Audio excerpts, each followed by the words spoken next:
Well, good evening, everyone. Welcome. It's great to be meeting with you here this evening. My name is Stephen Liggins and I'm Justine Jenner. Welcome to the first week of our 5-week Christian ethics course. I hope you've made yourself comfortable, you've got a cup of tea or coffee. I hope that you've managed to download the handout from the church website, which will highlight many of the points we'll be going through. And I hope you're ready to be encouraged and hopefully stretched. Now, if you look at the handout, you'll see that this is a 5-week course. And in the first week, tonight, we're going to be doing a bit of an introduction to ethics. And this is probably going to be the least obviously biblical of the weeks. We're going to be looking at ethics generally. And then next week, we're going to be looking at using the Bible for ethics. Then the week after that, we're going to be looking at a thing called the mutual love ethic. And then in the last 2 weeks, we're going to apply the sorts of things we've learned to various issues. And so we might look at issues like, the Sermon on the Plain, or making disciples, or work, or marriage, or the environment, or euthanasia. Or if you want to contact me and suggest topics you'd like us to address in those last 2 weeks when we apply things, it'd be great to hear from you there as well. Now, one of the things we're doing in this course is we're going to be trying to teach you how to think ethically in terms of Christian ethics. We don't want to tell you necessarily what to think, but how to go about thinking in a biblical, evangelical, ethical way. And but before we do that, it's good to ask the question, well, why are we even doing this? What's the why of ethics? And just to spark off our thinking on that one, I've asked Justine whether she could read for us from Ephesians 2. Sure. For it is by grace you have been saved through faith, and this is not from yourselves, it is the gift of God, not by works, so that no one can boast. For we are God's handiwork, created in Christ Jesus to do good works, which God prepared in advance for us to do. Thank you. So if you sat in sermons at our church, or if you've done Christianity Explained, you would know that we're saved by God's grace. We're saved for receiving what Christ did for us on the cross. It's what Christ has done, not what we have done. But this passage very helpfully points out for us that as saved people, we then have a life to live following Jesus. God has good works for us to do. And one of the things we want to achieve in this course is to help us to think about how to live out that life, how to do those good works, how to make wise decisions, both big and small, as we plot our path through life. Now, the way each night is going to be working is that we're going to be presenting some material. You'll be following, hopefully, with your handout. And then at the end of probably about 40 minutes or so, that's the end of the presentation. And if you'd like to, you can go to the Zoom discussion afterwards. And I'll be there and we can have a bit of a discussion on Zoom for 15 or 20 minutes. So you can just look at the presentations, or you can do the presentations and then go to the Zoom discussion afterwards. Now, can I say that I'm really pleased we're doing this course. This is the sort of format where we can think about Christian ethics well, and I have a real interest in Christian ethics. I studied it when I was at college. I did a master's thesis on an ethical issue, which was not judging others. I've lectured in Christian ethics, both in Australia and over in Africa. And I know Justine also has an interest in ethics as well. Can you tell us a bit about that? Yes, so I've studied ethics as part of my course at uni, as part of my psychology studies. I've worked in a lot of social work jobs where we're looking at ethical issues really all the time, nearly every day really. So that's my kind of... And I did an ethics course at Moore College as well. Yeah. So the helpful thing about having Justine here is she studied ethics, I guess, from a Christian perspective, but also from a general secular university-based perspective as well. So no doubt she'll have some good insights for us as we go. Now, 2 books I'd like to recommend is that one of the books which has influenced my, and I think Justine's thinking a bit, is called The How and Why of Love, an introduction to evangelical ethics by a guy called Michael Hill, who used to be one of the lecturers at Moore Theological College. If you wanted to buy a book, this would be a good one to get, and I've got the details at the end of the handout. And also, another good thing to do would be, if you're doing the Moore College PTC course, there is a subject, Christian Ethics. And a lot of the stuff we'll be covering together in these next few weeks is partially extracted from here, but also partially extracted from some of Michael Hill's thinking as well. So, Justin, you've read Michael's book, I think, haven't you? I have. I've read Michael's book. It was a long time ago now that I read it, so I should say that. I think I read it, I had to read it slowly. It's quite dense, there was a lot in it, but it did help me to, by the end of it, I felt like I had a big picture and a framework for how to think about ethics as a Christian. Yeah, and that's what we're wanting to, I guess, achieve in this course. Well, if you go to the second page of your handout, I want to start by just thinking and introducing the topic of ethics and morality. What is ethics, you may ask? Well, ethics has been defined as the study of morality. What's morality then? Well, morality deals with what is considered to be right and wrong in the areas of actions and attitudes. So what is right, what is wrong in terms of actions, what we do, and attitudes, what we are like. But because ethics and morality are so closely related, we're just going to use the terms interchangeably in this course.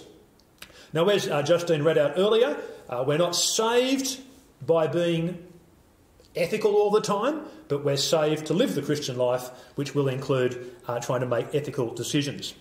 Now, one of the impressions I think some people have about ethics is that it's all about rules, or it's all about obscure little questions, like if we'd been alive during World War II and we were hiding, resistance movement and Jewish people in a hole in the wall, and the Nazis came in and said, "Are you hiding people here in your house? Would you tell the truth and say that they're there or not?" I mean, that's an important issue, but it's not just about obscure questions. It's not just about certain topics. When people think about ethics, they often think, the environment, euthanasia, abortion, marriage and things like that. It's the whole Christian life we're going to be saying. It's how we think about every aspect of following Jesus, and so it's a really big thing. And so I think ethics is a really exciting, liberating area as we're seeking to live and think the way that God would have us to live and think. That's a great thing.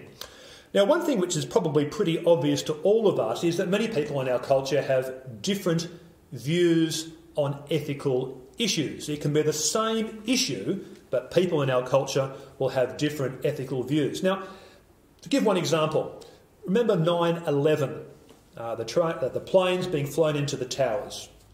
Most people in the world thought that was a really bad thing. It was murder. It was a bad ethical thing to do. Yet, from another perspective, a certain view of Islam, I emphasise it's a certain view of Islam, would have seen it was a very noble and self-sacrificial thing to do. Same activity, depending on your framework, you come to a different ethical opinion about it.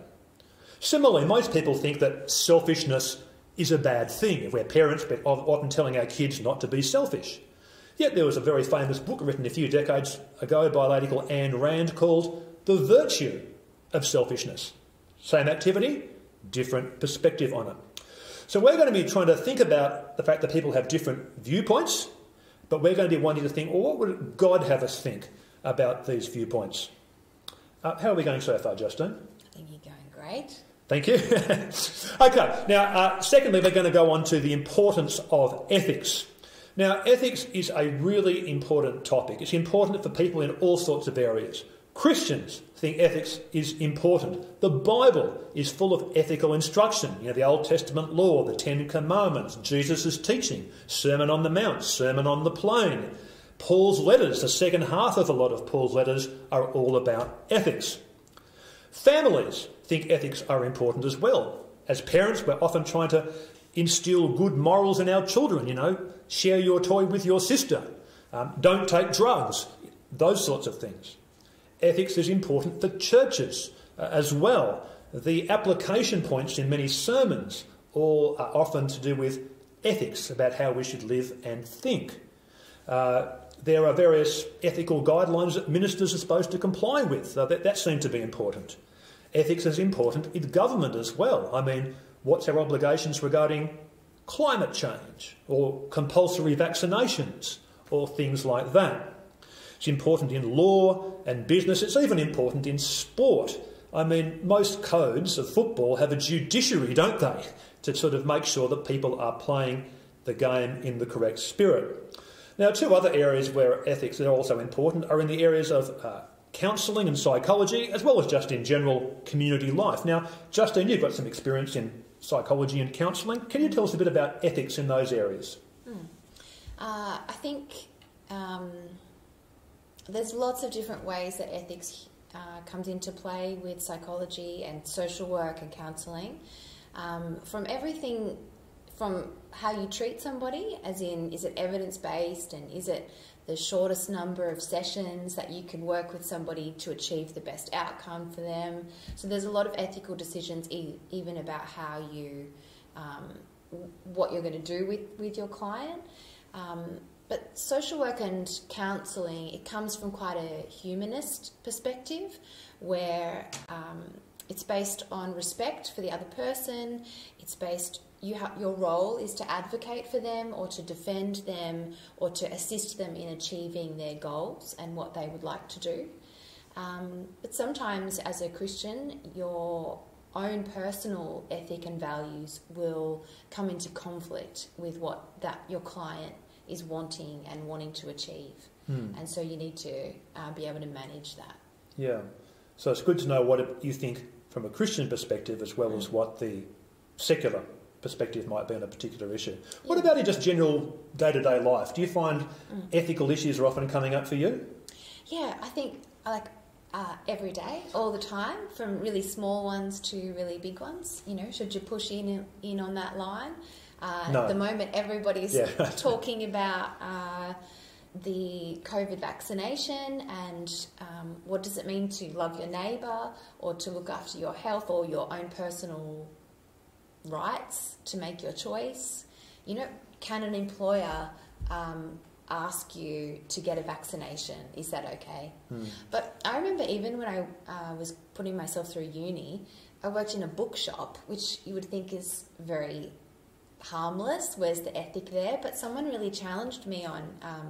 well, actually, they tried to... I wasn't that challenged, as in I didn't take it that seriously. But, like, they asked me, how do I feel about selling books that are wrong or that I don't agree with or that promote ideas that are awful in their view, that kind of thing. So even working in a bookshop, you've got I imagine something similar could come up if you're working for a newsagent. Yeah, definitely. Yeah. You know, how much are you responsible for what you're selling and what people decide to buy? Yeah. So I guess it's important to work out how to think about some of these sorts of issues, which is the aim of what we're going to be doing. There is a need for us to have an ethical framework so we can make good, wise, ethical decisions. Now, obviously, people have different ethics because they look to different sources of authority and they have different understandings of what people are like and because they use different logic and content. We're going to be looking at a biblical approach to that mainly next week. But what I want to do this week is excite you with a whole lot of definitions. What I wanted to do is to think about how ethics is studied, I guess, in a general or a secular context, and then we're going to see how that interacts with Christianity as well. And then we can sort of figure out how what we may believe as Christians may interact with the way other people who may not have a Christian perspective think. So the first thing I want to suggest is that there are different types of ethical study. And here we're at point 3 on page 3. There is descriptive ethics, normative ethics, and meta-ethics. What's descriptive ethics? Well, descriptive ethics, I've got it down there, is concerned to ascertain the moral standards that people have or have had. It's a descriptive task. It's making no comment on whether the way people act or think or behave are good or bad. It's just describing the way people behave. So you could look at the Old Testament, for example, and think, well, how did the people of Israel actually behave? It's a descriptive task. Similarly, you could go to a school playground and describe and analyse the way the ethics of the playground work, how things work there. Or you could go to a workplace and figure out how do things work ethically there. Or if you went on a sports tour, how do things work ethically there. It's a descriptive task. It's not making any comment on whether it's good or bad. Normative ethics is probably what we mainly think of. Normative ethics, and I've got the definition here, is concerned to locate standards to live by. It attempts to locate a set of moral standards that are right and true. So normative ethics really looks at the issue of how should we live? What should we be like? And so this is where, values and right and wrong come in. Descriptive ethics just describes what takes place. Normative ethics looks at how we should live. Now, perhaps to highlight the distinction here, I'm going to ask Justine a question and then make a point arising from that. Now, Justine, you've read the Bible. I have. Thank goodness. Are there some things in the Bible which you've read which you find a little disturbing? Can you think of some examples? Oh, there are so many. There are so many disturbing things, particularly in the Old Testament, that are really quite shocking. I think, there's Jacob who lies in order to take his brother's inheritance. Yep. Then there's Abraham who also lies and gets his wife to lie and pretend to be his sister, and then awful things. But one of the ones that is really quite awful and shocking is David, partly because David is then held up as this, model of Jesus is coming and he's like David. But David actually used his position of authority and power to, have an affair with a woman and then have her husband killed. He misused his power so terribly. And then he's held up as this, man after God's own heart. Yes. It's disturbing. Yeah, and I'm sure we could all have our own examples of things which we find a little disturbing here. Now, I guess the point to be made here is that just because something is described in the Bible doesn't mean it's necessarily approved of in the Bible. So there's a lot of behaviour in the Old Testament, for example, which we can see people making bad ethical decisions. If we were doing a descriptive ethics task, we'd just be describing what did the people of Israel do, what did David do, what did Joseph do, etc. But if we're wanting to think about how should they have lived, that's a different thing. Normative ethics, how we should live. Descriptive ethics, how people actually do live. And I think that's very helpful when we read the Old Testament. Just because something's described in the Old Testament doesn't mean that's necessarily a good example for us to follow.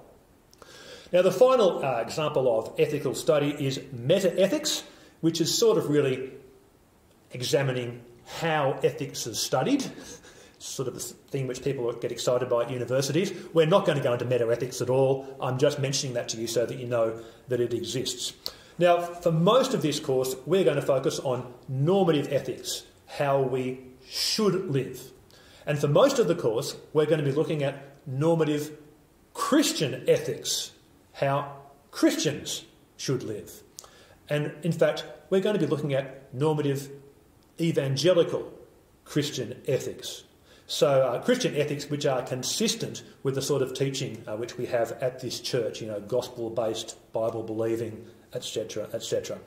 So that's what we're going to be focusing on. Now, they're the types of ethical study. Now, when it comes to normative ethics, there are various approaches to normative ethics as well. And so if you studied ethics at university, these are some of the things which you would come across. You can see there's a table there which I think is up on the screen.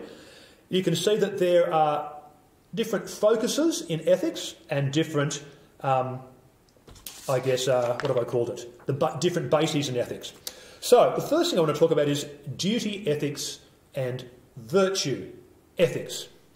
Ethics of duty focus on what we do, what's good to do, what's not good to do. And there have been many famous duty ethicists. Immanuel Kant, the German philosopher and thinker and ethicist, was someone who focused on ethics of duty. So we see apparently duty ethics in the Bible. Do not murder. That's an action we're not supposed to do. It's looking at what we do. Contrasted with that is ethics of virtue. That doesn't focus on what we do, but what we are like, our being.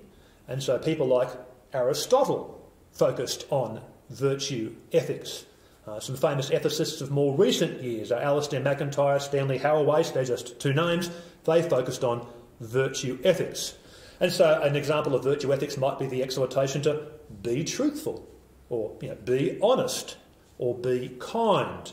They're sort of like virtues we're supposed to have. So, Justine, do you think the Bible focuses on duty ethics or virtue ethics? Okay, I think that the Bible focuses on virtue, Yep. on character, Okay. more than duty. But, I'm happy to learn and for you to correct me in that. It'd be interesting to know what you people at home think as well. I'd like to suggest that duty ethics and virtue ethics are both complementary. I think they can go well together. So duty ethics might say, tell the truth. Virtue ethics would say, be truthful.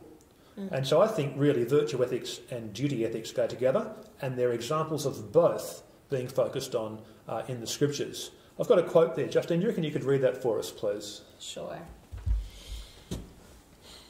I propose, therefore, that we regard the morality of duty and principles and the morality of virtues or traits of character not as rival kinds of morality between which we must choose, but as two complementary aspects of the same morality.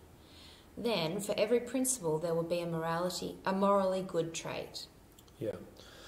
So the idea there is that duty ethics and virtue ethics both go together, and we can think of examples of both in the Bible. The Bible has virtue, the fruits of the Spirit.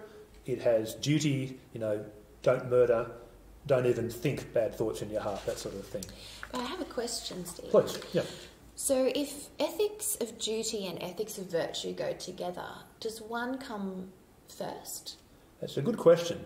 So in my humble opinion, they both go together. Thought off the cuff, I think our actions come from our heart, and so perhaps virtues are primary, and they then express themselves in action. In the action. Yeah. So if the Holy Spirit is making us truthful, we'll then express ourselves by telling the truth. But in the Bible, sometimes in its teaching, focuses on our virtues, the fruit of the Spirit, love, joy, peace, etc. But then sometimes it focuses on actions like, don't murder, don't lie, don't commit adultery. So it talks about both, but I think it would be fair to say that our attitudes express themselves in actions. Another question? Yeah. But then if I don't feel like being truthful, so I'm not acting out of virtue, I should still act out of duty and be truthful. Yes. So you have one without the other. Yeah. So, often, and we're sort of moving ahead of ourselves a bit here, but it's good. I like it. Sometimes we may not feel like displaying Christian character.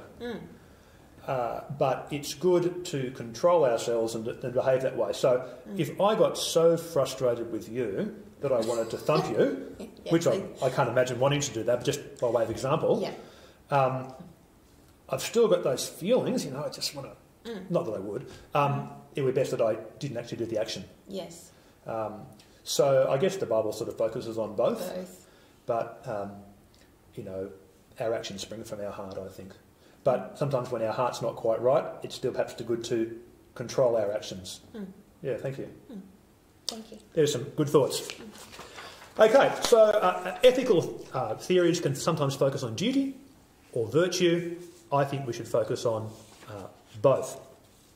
Now, here's the interesting bit, which really might float your boat or not, but there are three, bases or approaches to thinking about normative ethics.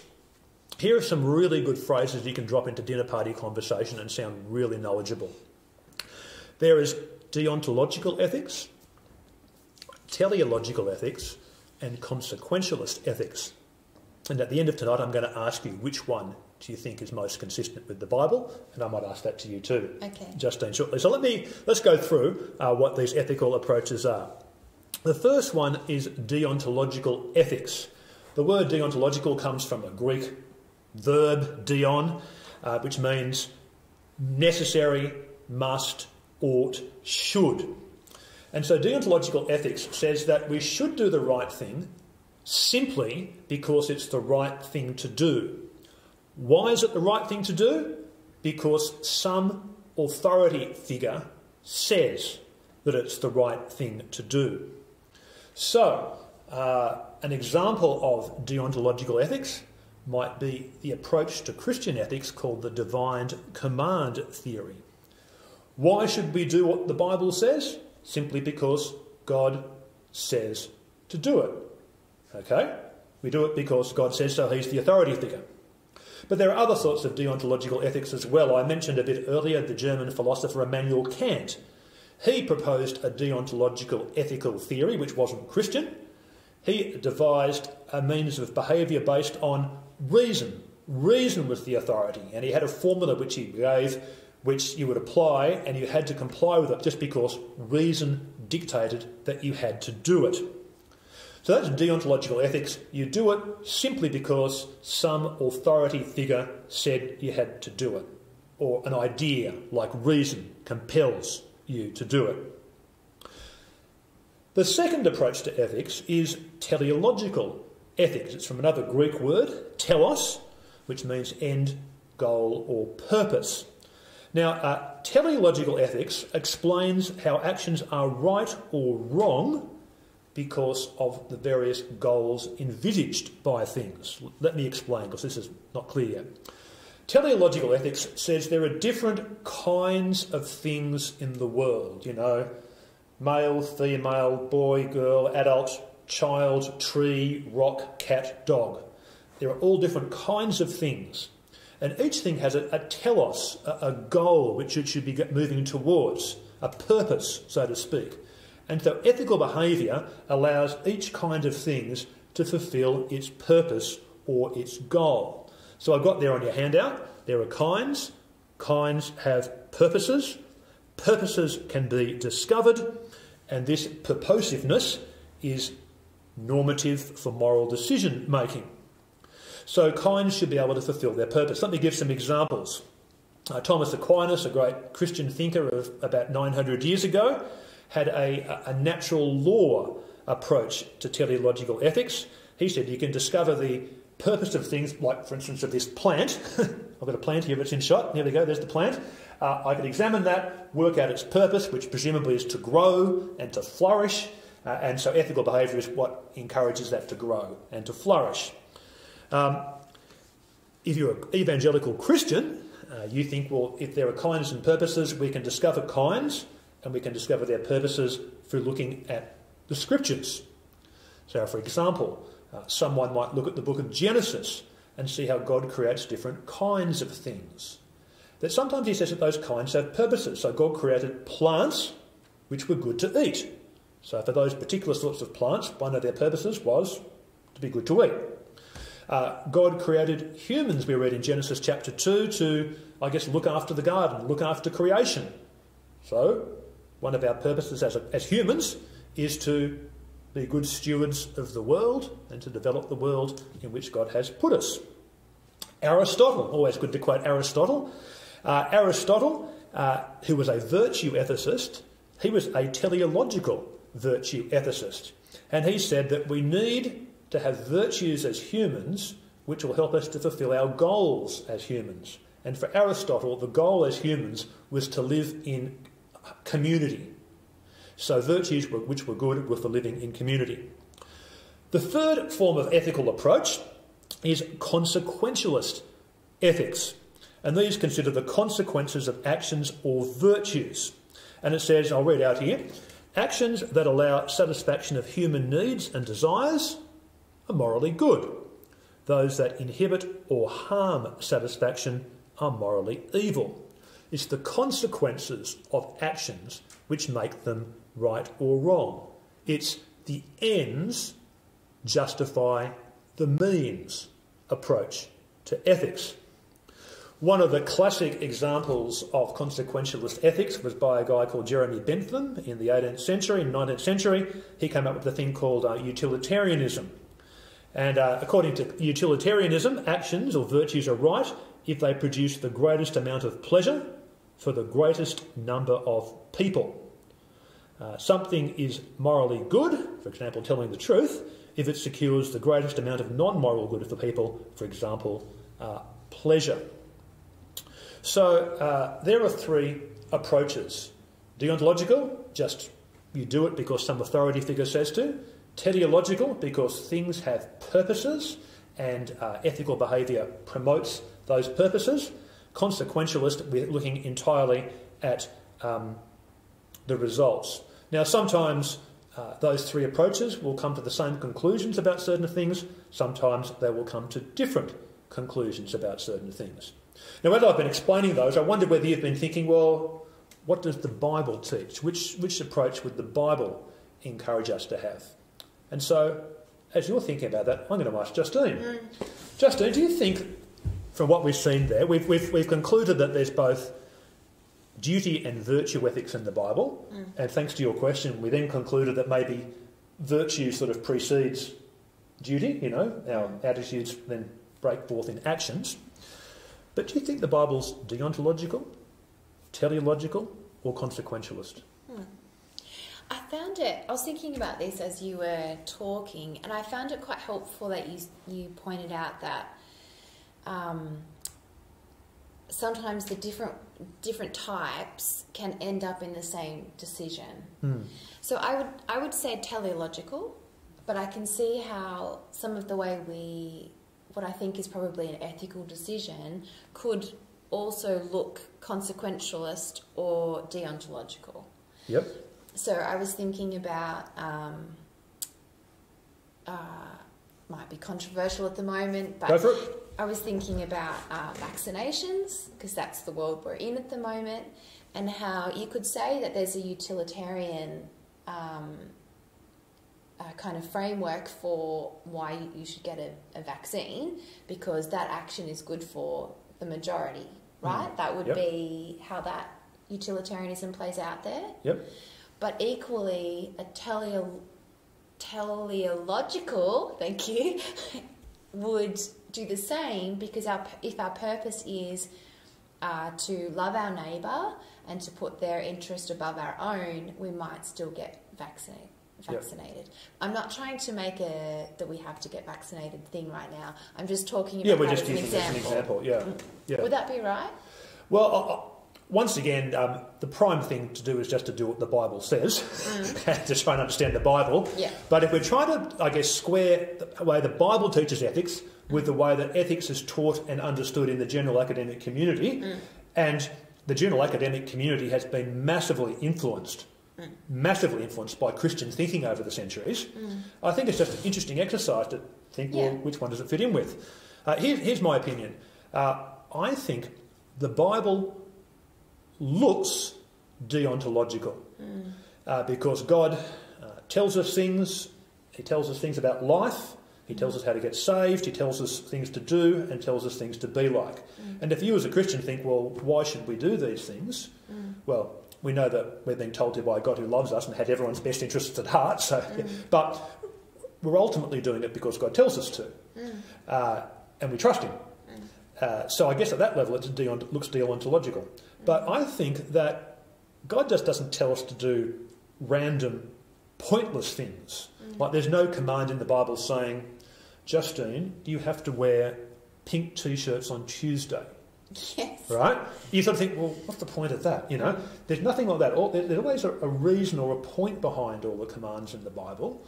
And I think that, particularly at the beginning of Genesis, we see that God creates different kinds of things and he has different purposes for things. Purposes for plants, for people, for men and women, for parents and children.